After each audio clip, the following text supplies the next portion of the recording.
반갑습니다. 한자연구소 양선입니다.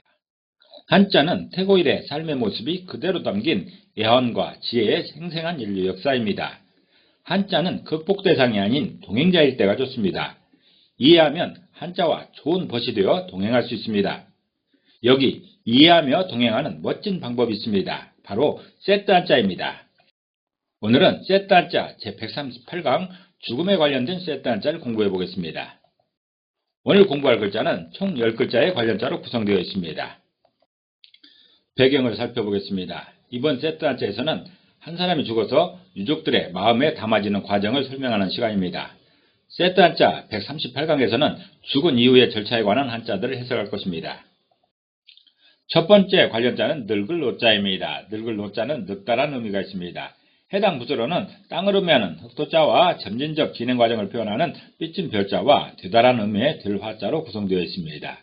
늙을 노자를 이미지로 표현해보면 흑토자에 해당되는 흙의 이미지가 있습니다. 그리고 삐친 별자에 해당되는 점점점 늙어가는 한 사람의 일생이 있습니다. 그리고 들화자에 해당하는 오케이 하고 있는 한 사람의 이미지가 있습니다.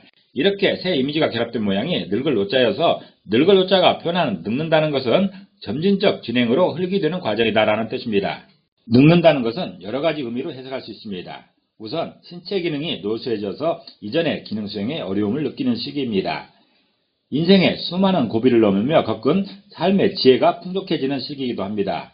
또한 긴 여행을 마무리하는 정리의 시간이기도 합니다.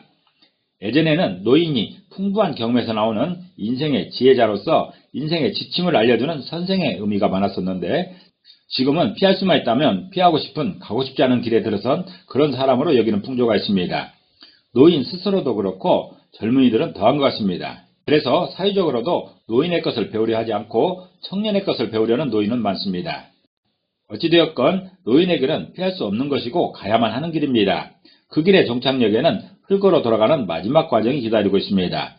늙는다는 것은 흙으로 돌아가기 위한 여정의 마무리 과정인 것이죠. 늙을 노자는 점진적 진행으로 흙이 되는 과정이 늙는 것이다 라고 표현하고 있습니다. 두 번째 관련자는 죽을 사자입니다. 죽을 사자는 죽다라는 의미가 있습니다.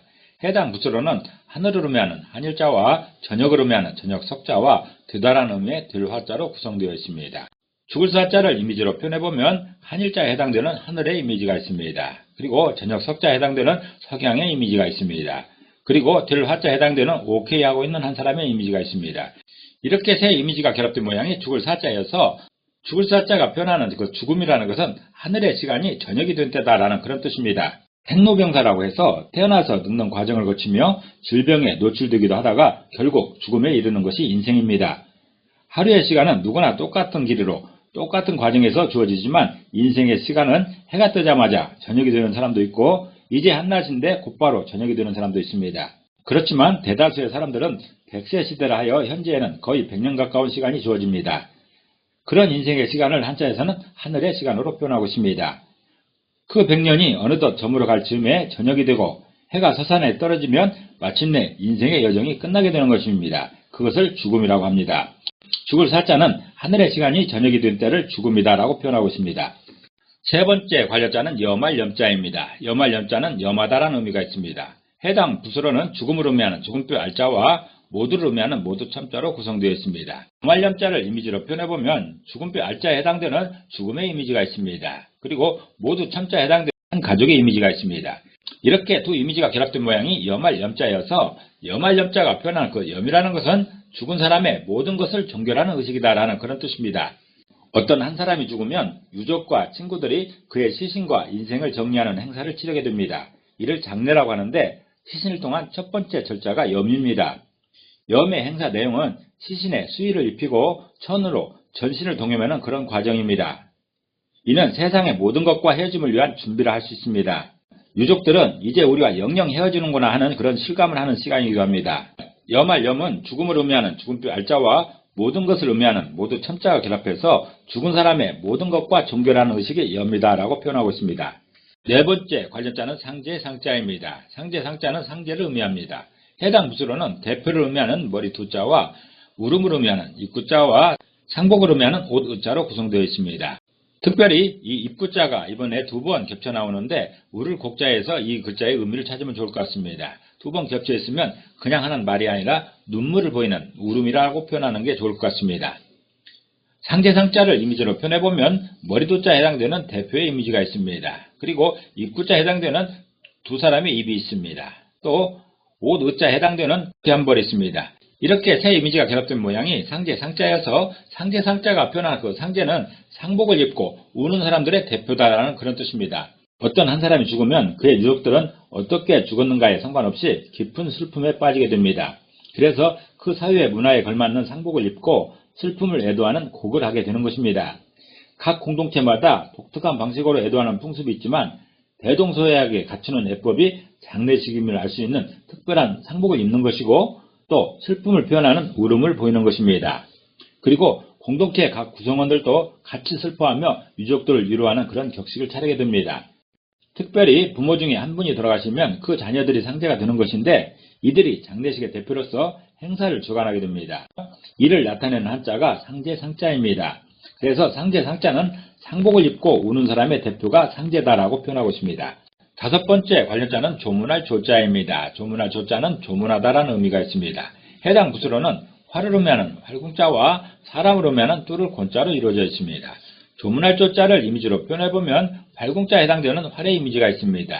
그리고 뚫을 곤자에 해당되는 사람의 이미지가 있습니다. 이렇게 활을 든 사람을 표현하는 글자가 바로 조문할 조자인 것이어서 조문할 조자가 표현한 그 조문의 모범은 활을 맨 사람의 모습이다라는 그런 뜻입니다. 조문이란 남의 죽음을 애도하기 위해 장례식에 참여하여 상주를 위문하는 그런 일을 말합니다. 지금은 특별한 준비 없이 예법에 맞는 의복을 차려입고 장례식에 가서 상주를 위문하면 됩니다. 그러나 옛날에는 좀 달랐습니다. 우선 묘지가 깊은 산속에 있는 경우가 많아서 상해를 메고 갈 때 산짐승이나 도적대의 공격을 대비해야 했습니다. 그래서 장례식에 가장 필요한 사람은 산짐승이나 도적대를 막아줄 무술에 능한 사람이었습니다. 이런 사람이 진정한 조문객이었던 것이지요.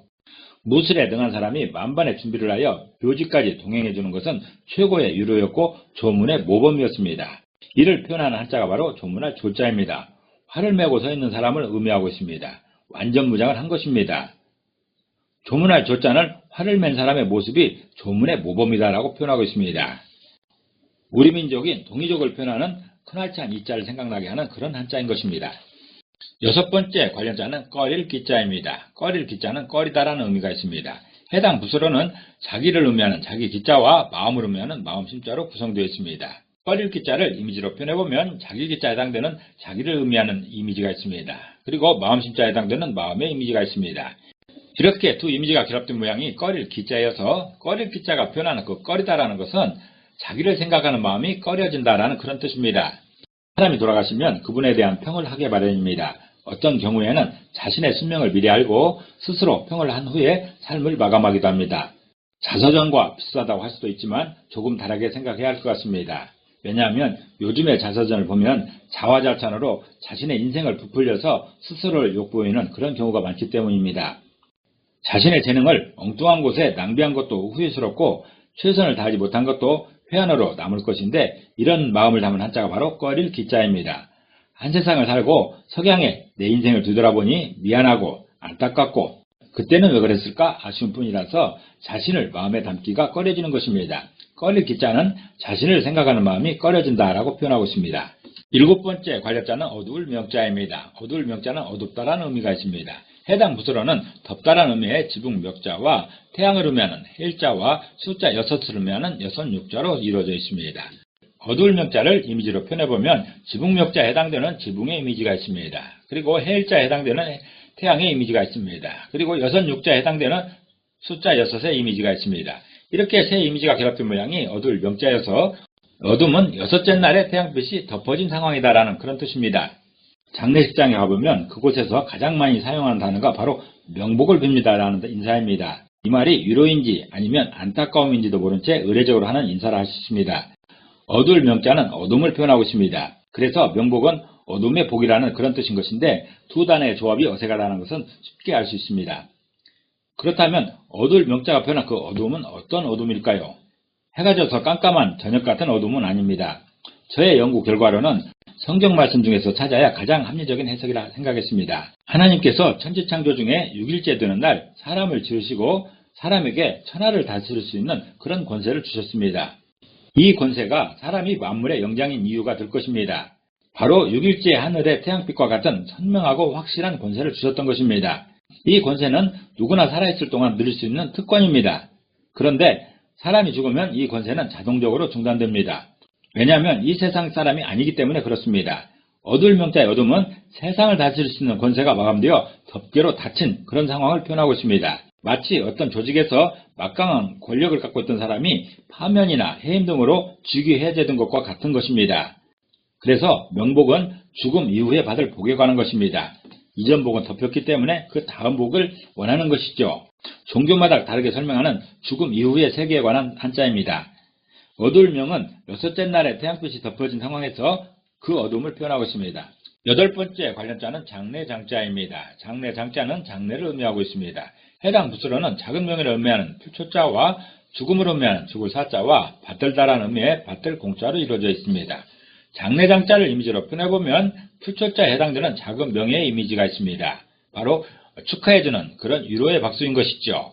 그리고 죽을 사자에 해당되는 죽음의 이미지가 있습니다. 그 다음에 받들 공자에 해당되는 받들고 있는 이런 이미지가 있습니다. 세족식의 이미지인 것이죠.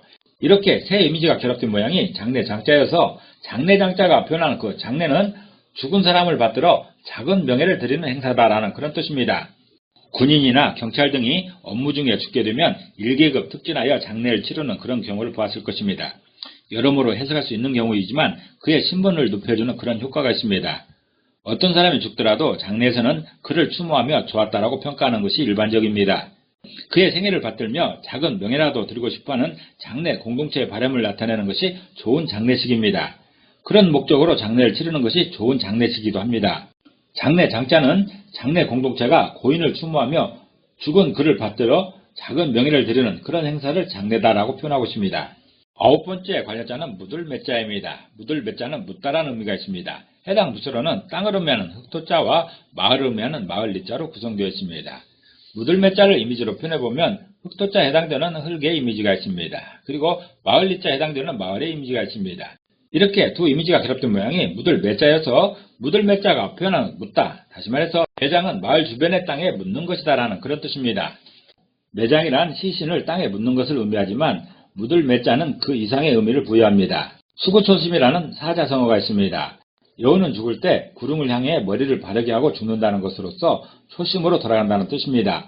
근본으로 돌아가야 한다는 의미로서 사람이 죽으면 태어난 곳으로 가고자 하는 것을 빗대어 이르는 말이기도 합니다. 다시 말해서 고향마을 주변에 묻히기를 소망하는 것입니다. 요즘은 화장이 대세라서 매장을 추천하기도 어려운 것인데 고향마을까지 들먹으면 너무 나간 것 아닌가 하는 생각도 듭니다. 그렇지만 매장의 원리는 이런 것입니다.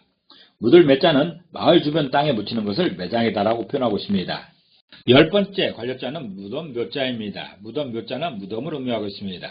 해당 부수로는 풀을 의미하는 풀초자와 말하다는 의미의 말할 와자와 크다라는 의미의 큰대자와 흙을 의미하는 흙토자로 구성되어 있습니다. 무덤 묘자를 이미지로 표현해보면 풀초자에 해당되는 풀의 이미지가 있습니다. 그리고 말할 와자에 해당되는 말하는 한 사람이 있습니다. 또 큰대자에 해당되는 큰 사람이 있고 흙토자에 해당되는 흙의 이미지가 있습니다. 이렇게 4개의 이미지가 결합된 모양이 무덤 묘자여서 무덤 묘자가 표현하는 그 무덤은 시신을 땅에 눕히고 큰 사람이라고 말하면서 풀로 덮는 구조물이다라는 그런 뜻입니다. 우리나라의 전통적인 장례 풍습은 매장이고 그 매장지를 고향마을 인근에 정하는 것이었습니다. 그렇게 매장을 하려면 묘를 조성하게 됩니다. 그 묘를 조성하면서 어떻게 대해야 하는가를 설명하는 한자가 바로 무덤 묘자입니다. 우선 묘를 조성함에 있어서 시신을 정해진 땅에 눕혀야 합니다. 그리고 장례 공동체가 그의 삶을 회상하며 큰 어른이었다고 평가합니다.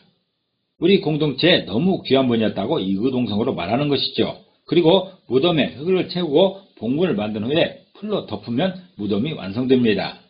여기에서 부수로 사용되는 풀초자는 무덤을 덮은 풀로 해석해도 되지만 장례 장자를 해석할 때처럼 작은 명예로 해석해도 됩니다.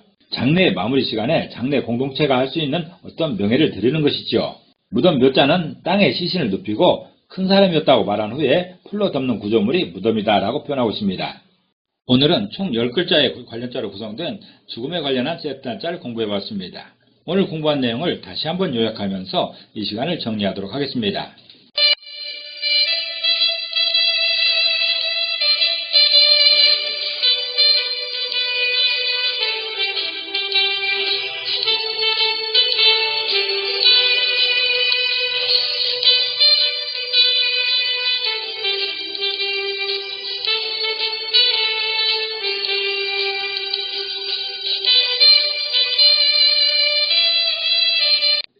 한자는 뜻글자입니다. 그래서 모든 한자에 한획의 의미가 있습니다.